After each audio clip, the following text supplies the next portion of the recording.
I am Rebecca, and this is Enfants, my podcast. So hello, Noan.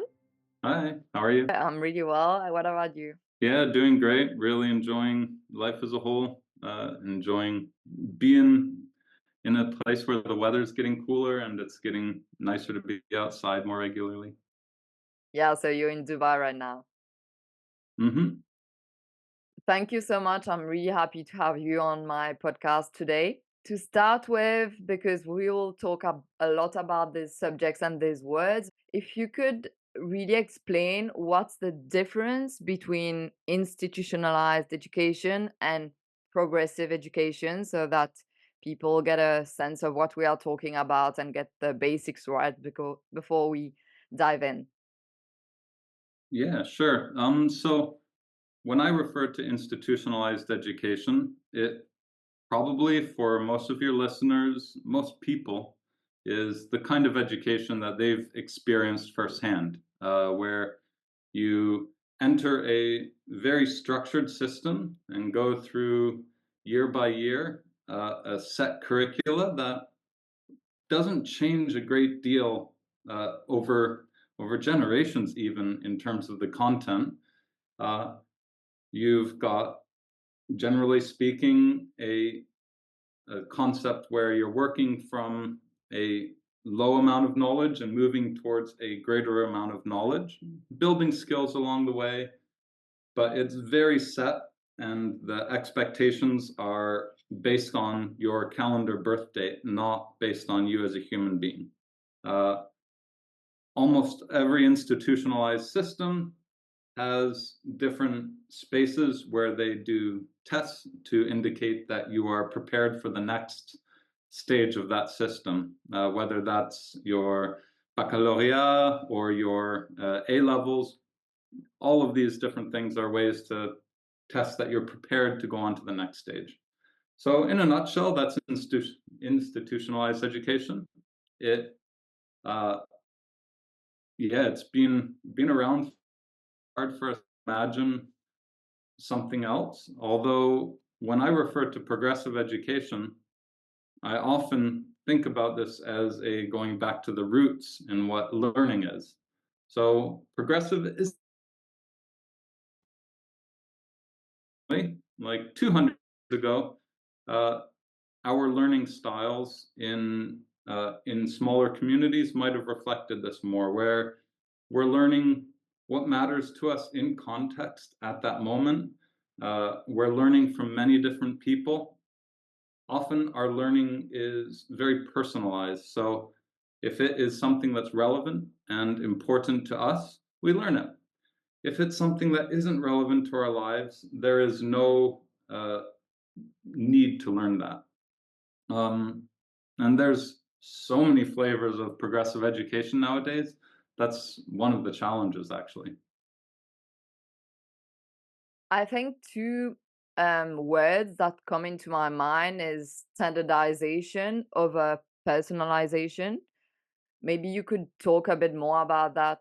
Why is it so important nowadays to have personalization, whether it's for the individual as, personalized to yourself or personalized to the place you are in, or to the, the um, to the year you are living in, because the world is changing so rapidly. So as you said, many educational systems are dated because it's not relevant to the world we are living in today. So maybe talk about this standardized versus personalized education. For sure. So the interesting part here is research really has demonstrated that our brains develop in a stage-based way. We understand what those stages are, and we also understand, very importantly, that not every 1.5-year-old is going to hit the same developmental marker at the same time. Not every 5-year-old is, not every 10-year-old is. And yet we have this system which is standardized, and we expect all these different human beings who are at different stages of development to all meet the same marker at the same time. And this is this is designed for efficiency. It's designed to kind of based on the industrial model. We need cogs to fit into this machine we call society, and they need to look like this at this stage. Now, the challenge is humans don't work that way.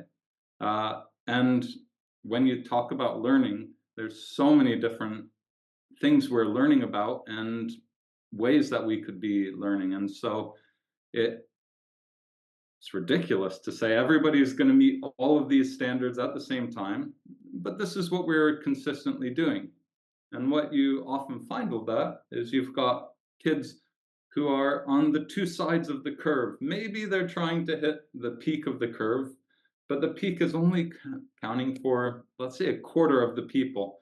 And then there's another chunk who are ahead of the curve, who are finding whatever is being taught or explored, the concepts, maybe a bit boring, tedious to go through.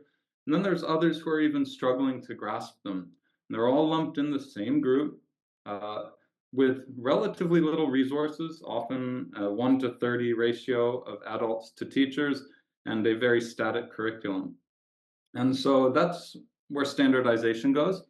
And unfortunately, we penalize the kids who are struggling by saying you're not meeting the standards, and we are challenged to support the kids who are finding this too easy, concepts that have already grasped.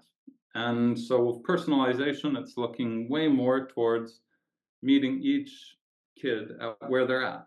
So, and this isn't one dimensional. You're not like this kid is at a like 4.5 year developmental stage. You have to think about it as a spectrum. Maybe socio-emotionally, they're talking like a 10-year-old, but then in terms of their understanding of numerical concepts, they're struggling. And so we have to also be nuanced about what part of that development we're talking about.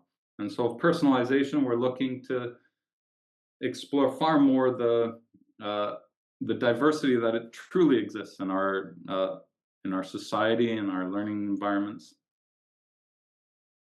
And I think more and more parents are realizing, and the surveys also show it. I think in France, it's like 50% of parents are not satisfied with the education system. In the UK, it's like 40 or something, I think. And why do you think that it's so hard for parents to move their children to more progressive education systems? Why do they keep their children this traditional school system if they are not satisfied? Is it lack of progressive education schools? Is it that they're afraid because that's only what they know? And so, um, yeah, what are your thoughts on that? Yeah, it's like anything, it's complex. And I would say primarily one of the hardest things is fear to overcome. Where we're living in an increasingly uncertain world, and for us to shift something that feels so certain. I mean, now we're 3 or 4 generations into this, what I would call a failing experiment in education.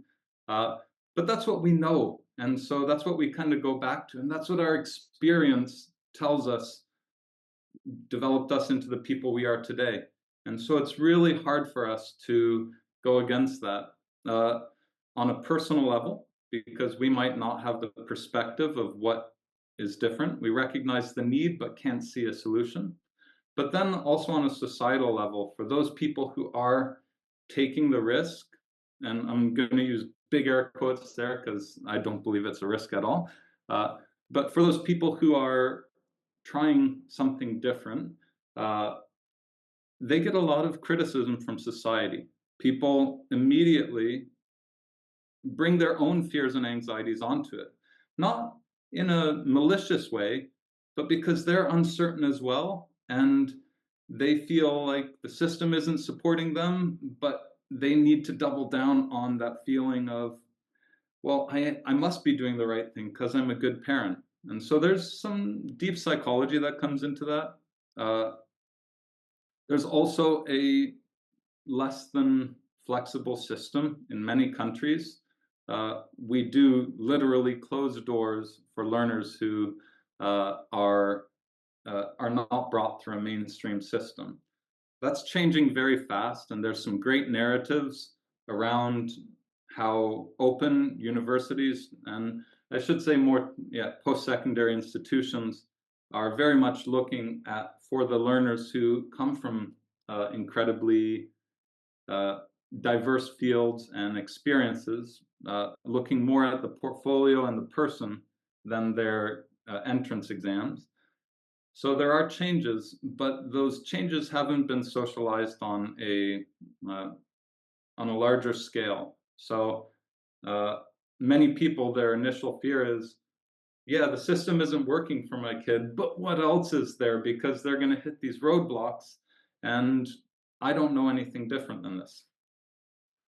Yeah, I read statistics about it was a World Economic Forum who said that 79% of the CEOs actually valued critical thinking, problem solving more than academic success. So I think it's moving really fast. Also, I think Stanford University said that children coming from progressive education were better at these skills, critical thinking.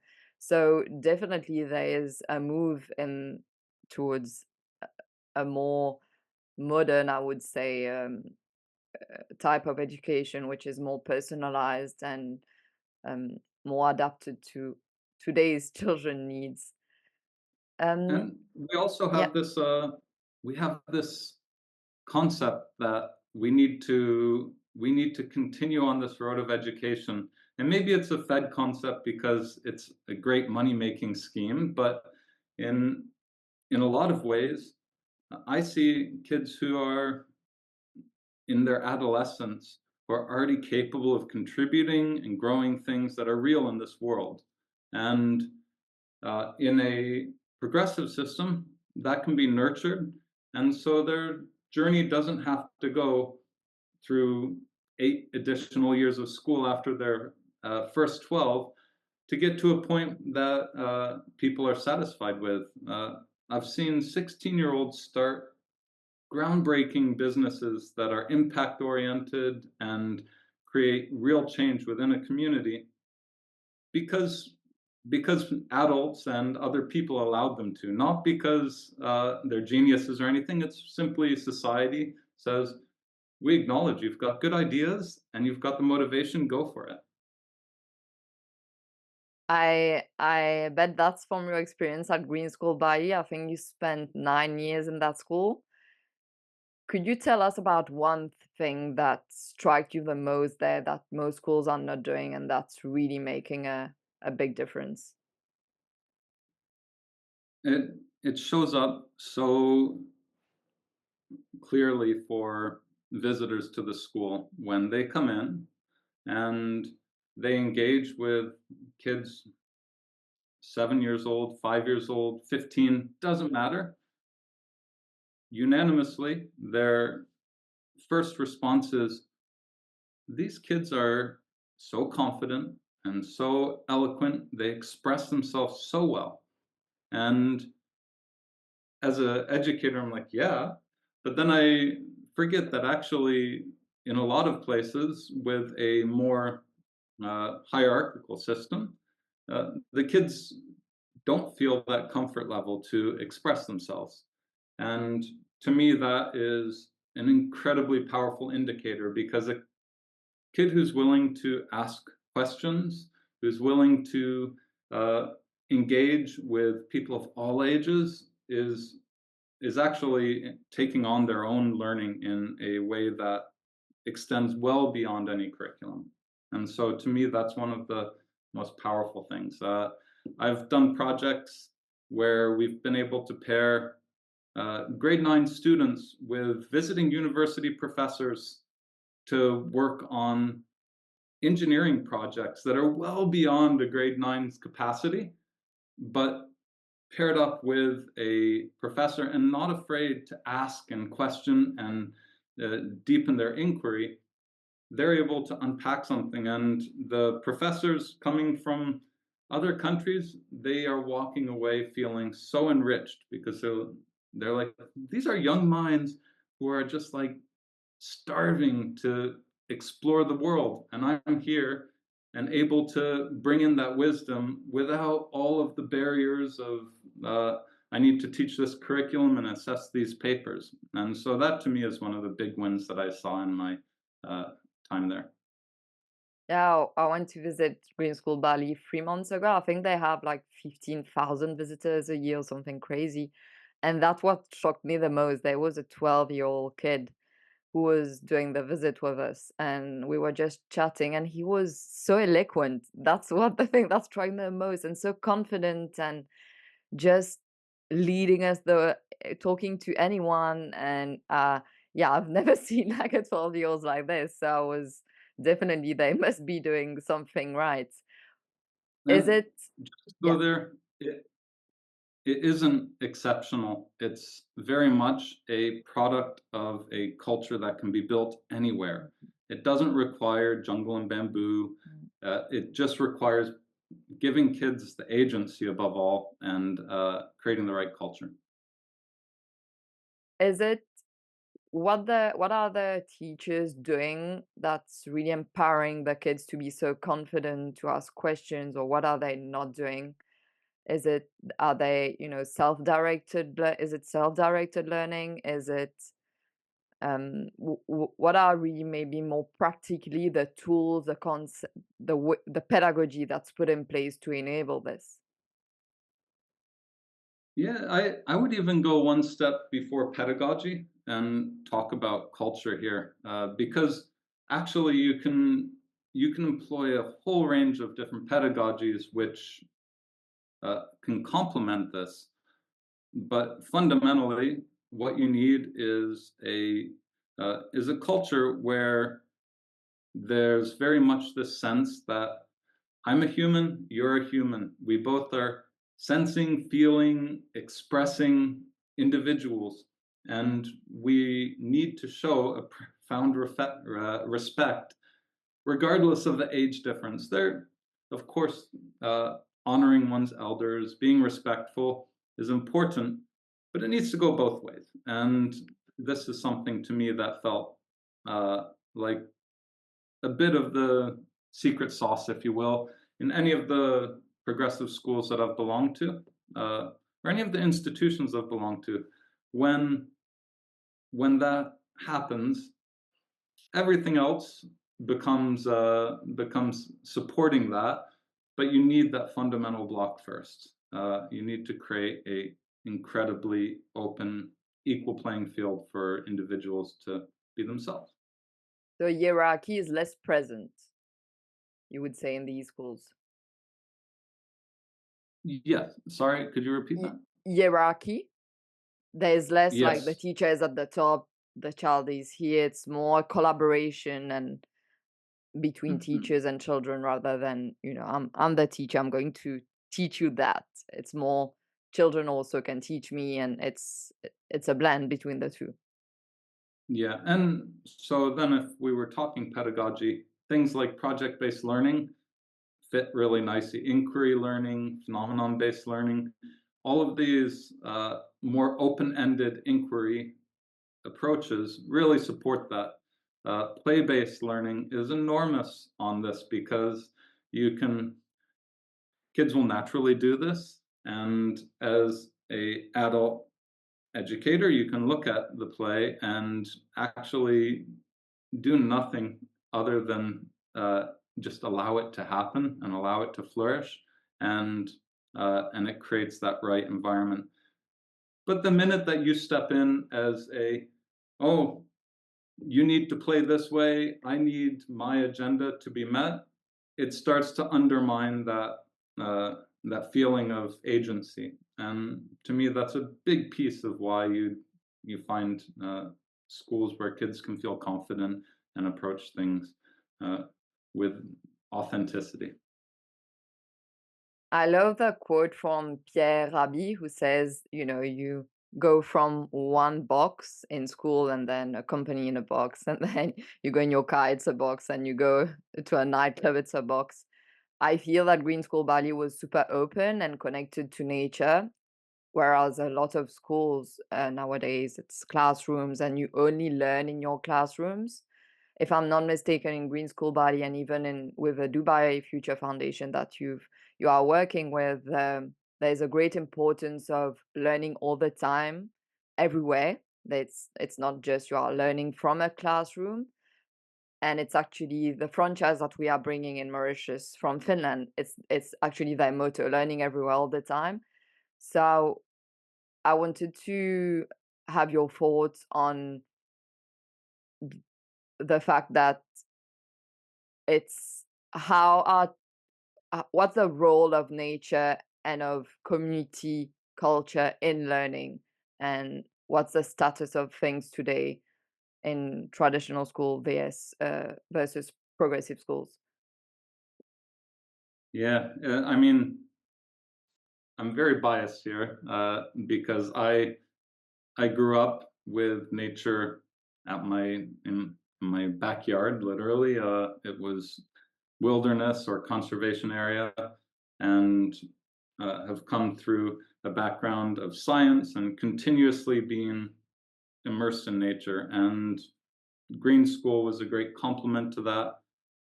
Uh, as I start to go into more urban environments, I'm recognizing just the power of nature as a force that has a lot of unknowns, uncertainty, uh, moments of wonder and awe, and there's deep questions that could be asked just by experiencing that. And this is, to go back to your box analogy, this is something that we humans are wired to avoid, is uncertainty. We create our houses with climate control and lights and keep out the insects, all because we want to have a certain degree of routine and certainty in our lives. And to an extent, that's helpful, but it also can be incredibly limiting, because if our lives become nothing but routine, where's the wonder? Where's the uniqueness and the moments of uh, serendipity that happen? And schools are a great example of that, where we've tried to contain everything in a very uh, artificial, undynamic space. Bringing kids outside into nature, it requires a very different toolbox as an educator. You need to respond to your environment and be able to flex what happens so quickly. So, one project that I'm really proud of being part of is Real School in Budapest. And in there, we committed every Wednesday to being in nature. And we uh, we were right in the heart of the city, but able to take the kids out on bike rides every Wednesday. They'd bundle up in their coats in the cold season, uh, and we would often go to some of the parks or more wild areas that were nearby. Uh, we had a plan all the time, but we had to be so adaptable to what's happening. And here's just one example. We went to this island that was nearby, and we're walking with the kids, ready to do a nature-based activity and explore something. But one kid often saw off in the distance like some red in the trees, and he's like, "What's that over there?" So we took the whole group, wandered over, and the trees were covered in these small red insects, like totally covered. And we allowed the kids to explore, to get up close. Uh, a lot of the kids had knowledge that we as educators did not have. They knew that these were non-toxic, safe to touch insects, and so they started picking them up and allowing them to crawl on their bodies. And that changed our whole lesson, and it changed our whole day, and our whole experience at that moment was enriched by our ability to see this opportunity and start asking different questions. Why did the bugs gather there? What was it about that tree? What did we notice? What do you think was the purpose of this gathering? And we didn't necessarily have to answer these questions, but that space where we're actively inquiring and engaging with our environment is profound. Use that whenever you can. The same goes for culture, by the way. So, Mauritius is a unique place, just as Dubai is, just as Bali is, or Budapest. All of these places have things that you will find nowhere else. And chances are you won't find them in the curriculum because curriculums are standardized. And so we should be leveraging as much of that place-based learning as possible, using the traditional ecological knowledge as a core part of what we plan on teaching and design into our teaching, using the culture and space and languages of that place to enrich our learning experiences. I have so many questions following what you said because I think there was a lot in that. I think there's a big parallel between the uncertainty of nature and how life and the workspace is becoming more and more super uncertain, and we have to be adaptable. So I think it's an interesting parallel. So more nature means more uncertainty, and the workplace will be like this. So it's a great match when we understand now that when companies are talking, the children are not, there's a mismatch between what children learn at school and what the companies require. So that's also, I think, um, a proof that we need more nature in schools because they will be more at ease with this uncertainty, which is what our world is facing more and more today. Also, about the language, there's a big debate, I would say, in Mauritius.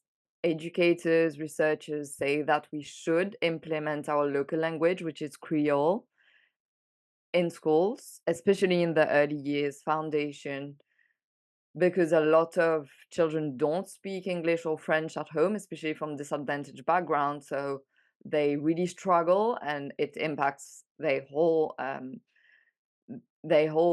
school experience because they they don't understand what teachers are saying and in the early years, so they just lag behind all the time. And then the policymakers saying that we should teach French and English because that's a globalized language and we don't want only to learn the local language because we have to interact with the world. What's your point of view of on local languages in education?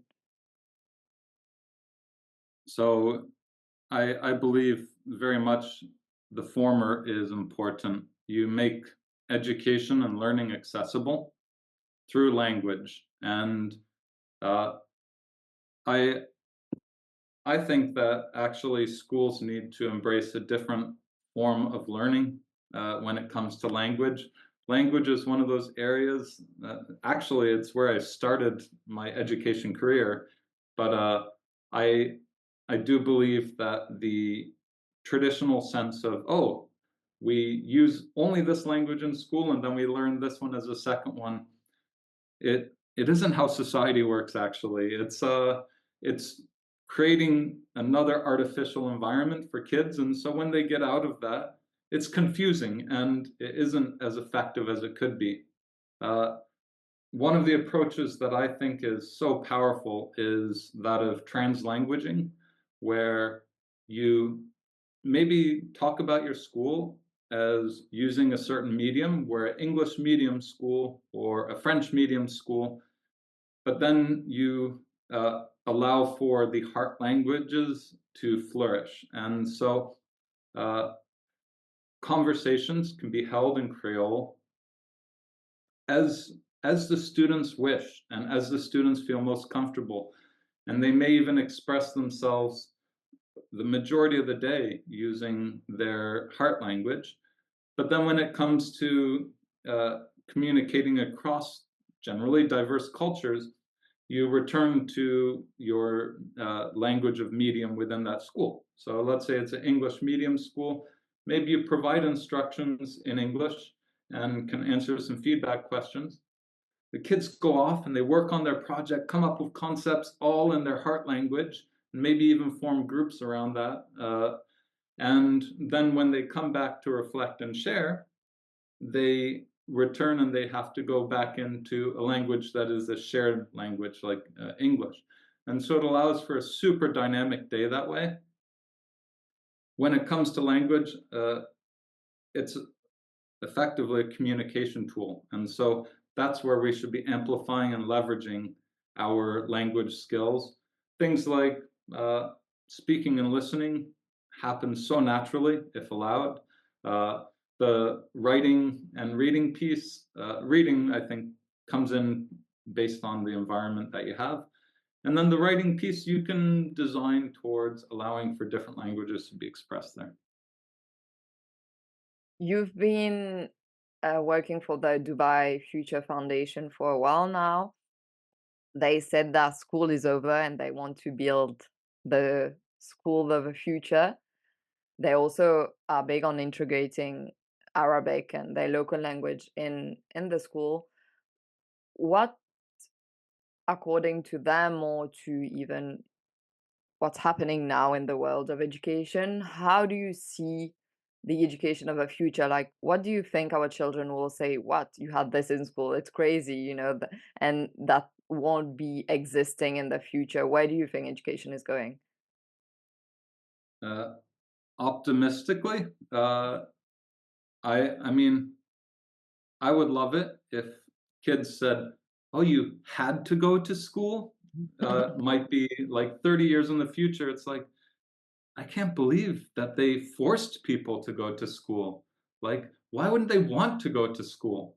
And this idea of even mandatory amounts of time, uh, I feel like these are spaces that we should be actively exploring to reflect what our world is already shifting towards, which is greater flexibility across all different groups. Our workplace can be remote. We recognize that working 8-hour days in an office uh, is what we've traditionally done, but it doesn't necessarily create the greatest results. We know that there's other ways of doing it, and we're exploring those. We should be doing the same in education. So this idea that kids have to go to school feels it's a bit controversial, I'll say, because a lot of people are like, yeah, education is a human right. And I agree, access to learning, giving people the space to learn is a human right. But compelling people to go to school could be seen as something akin to forced labor if done inappropriately. And so we should really go deep on reevaluating what it means to exercise that human right to education uh, and think about different ways of doing that. Also, the idea that we need that there's something that you absolutely have to learn, I think should come into question as well. Uh, Kids in the future should be able to uh, clearly state why every single thing that they're learning matters to them and matters to their world, and have the space to question why, and not accept because I told you so as an answer from anybody. Uh, there's too much to learn these days. That's like just the reality of our world. It's too complex. And we are constantly making choices on behalf of children about what they need to know. And those choices, I don't think, reflect accurately what they need to know. And so we need to open up that conversation as well. Uh, we're okay with giving up Latin as a big core part of academics. Uh, we still struggle with a lot of things in terms of what we think is fundamental education. But I feel that conversation needs to happen far more regularly in a world that's so fast changing. In the Dubai Future Foundation, of course, in which you are, they brought brilliant minds in the field of education, such as yours. I know you can't um, really tell what the school is, but definitely it seems like there has been a lot of research on how children learn best and what's best for children. What would be the will be the key pillars, the interesting things that will be happening in the school that you want to have in a normal school? Broadly speaking, I think some of those pieces you mentioned with the Finnish model are expressed. So the idea of learning happening anywhere at any time is a really key pillar or belief. Uh, Similarly, I think there is a real desire to uh, start to flex the different modalities of learning, make sure that it is more experiential when it is happening, uh, give more flexibility to learners. That's another piece, another pillar. Uh, and like you alluded to before, making sure that there's really a reflection of place, uh, with bilingualism being a key part of that. So there's a number of core parts, but like any new venture, it is right now in its most neuroplastic state. It's growing and evolving constantly and responding to the needs and anxieties of the existing society. So, like any new school, it's dynamic and will for sure change in the coming months and years. You've just mentioned the Finnish system. If I'm not mistaken, they were the first, or maybe are still the only country, as you know, as a whole country, which were able to implement a progressive education system. The teacher autonomy there and the teacher independence is one of the, of course, there are many pillars of why they are one of the best education systems in the world while being a progressive one. What role does teacher autonomy play in schools, and why are more schools not able to put that in place? I know that we chatted before and you said, how can kids be independent if teachers are not? I Yeah, it was like, wow, yeah, that's so true. I would love to hear your thoughts on that. Why is it so hard for schools to implement that and to trust teachers more? There's Again, it's complex. One is how we educate teachers, and this is something that Finland recognized early on. Is it requires a certain degree of education to afford that autonomy. Uh, That's one piece. Another piece is our current power structures generally lead things to escalation, and we're very used to a line management system where we centralize power. An angry parent is not going to look for conflict resolution with the teacher that they're working with.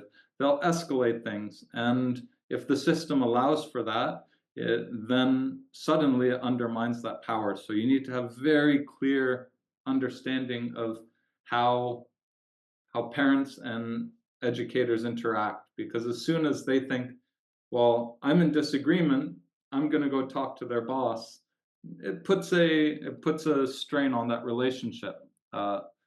So there's a lot of societal expectations that need to be adjusted there. And then also organizationally, if you are following a very rigid curriculum, teacher autonomy becomes less relevant anyways, because suddenly you're subject to, we need to meet this overwhelming number of learning outcomes within this amount of time. And this is true for most systems in the world. Teachers feel like they are constantly fighting against a increasing tide of expectations on them. And so there's, in my opinion, there needs to be a real pushback and say, let's let's change those expectations radically. We need to come back down to the roots. Let's take an exercise in minimalism, in really what is fundamental to creating an excellent environment for educators to flourish and express autonomy. And that means letting go of a lot of things that we use as comfort blankets. And most places are not able to do that readily. It takes a huge amount of community buy-in, parent education, and educator confidence. Interesting. Maybe to finish with one subject, I think, which is becoming more and more important is mental health and well-being of children. I think in the US, it's 83% of children report being stressed, especially at school, and in the UK, it's 65 or something like this. What are the roles of schools, and how would you?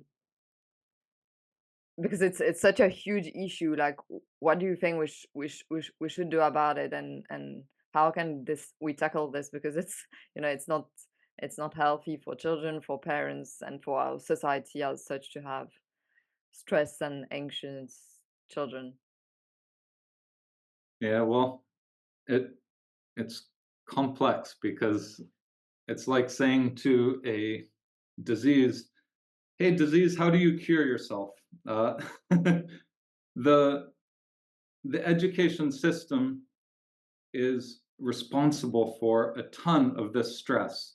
It's it's inducing it on the students. It's not to say it's the only factor. Of course, society, social media, uh, all play a role. Climate anxiety is an increasingly enormous one on kids as they're growing up. So there's a lot of factors, but the one thing I can say with absolute confidence is school is not helping this at all. It's doing the opposite. It is saying, we don't know about the future, so we've got to prepare you for every circumstance rather than taking a step back and going, look, let's like come back again to the basics. What makes you whole and happy? How do we nurture you as a human being first and then grow from there? And the amazing thing is we have these tools. We talk about them as educators, like every educator talks about Maslow's hierarchy of needs, but we often are not addressing those needs in that order. And so we're not getting to that point of self-actualization. Yeah, in Finland, I know that, like, it's crazy how some simple things they start school later on in later because it's such a stress, like the morning. I think when you ask parents what's more stressful in your life, it's this morning rush.